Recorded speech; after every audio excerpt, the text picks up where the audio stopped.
দাদা তুমি কি জিম ছেড়ে দিলে? তো আমাকে একটা বোন কমেন্ট করেছে। তো সত্যি কথা বলতে আমার ডেলি কিন্তু আর জিম করা হয় না আগের মতো, একটু পিছিয়ে গেছি। আসলে পড়ার চাপ একটু বেশি আছে, তো সেই কারণে ডেলি ভিডিও আপলোড করা হচ্ছে না, আর জিম করলেও ভিডিও করা হচ্ছে না।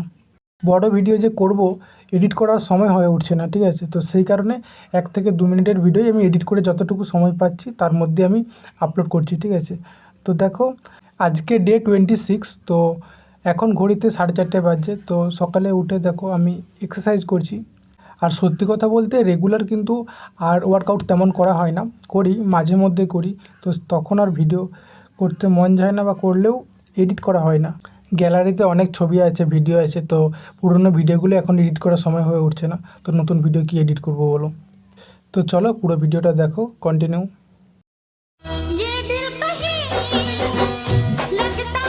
আসলে যদি রেগুলার জিম করি সেই ক্ষেত্রে কিন্তু আমার পড়ার অসুবিধা হয়, এনার্জি পাইনি, মানে টায়ার্ড লাগে, শুতে মন যায়, অলস লাগে, সেই জন্য আমি রেগুলার জিম করি না। তো যতটুকু আমি করার ততটুকুই করি, বিরাট কিছু করি না।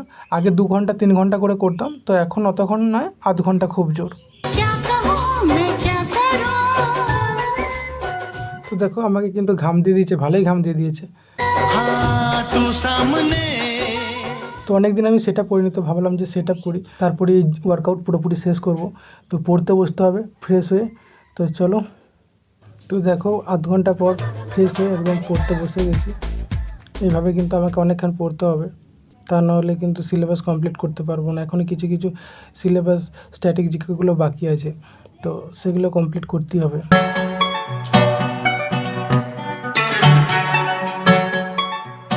কারেন্ট অ্যাফেয়ার আর স্ট্যাটিক জিকে এমন একটা সিলেবাস, মাথার মধ্যে মনে রাখতে বেশি সমস্যা হচ্ছে। অন্যান্য টপিকগুলো কিন্তু অতটা সমস্যা হয় না, কারেন্ট অ্যাফেয়ারগুলো তো বেশি সমস্যা হচ্ছে। স্ট্যাটিক জিকে তাও ঠিক আছে। তো এগুলো কী করে মানুষ মনে রাখে বা কী করে পড়ে আমি জানি না। ওই সাবজেক্টটা আমার বেশি উইক লাগছে মনে হচ্ছে।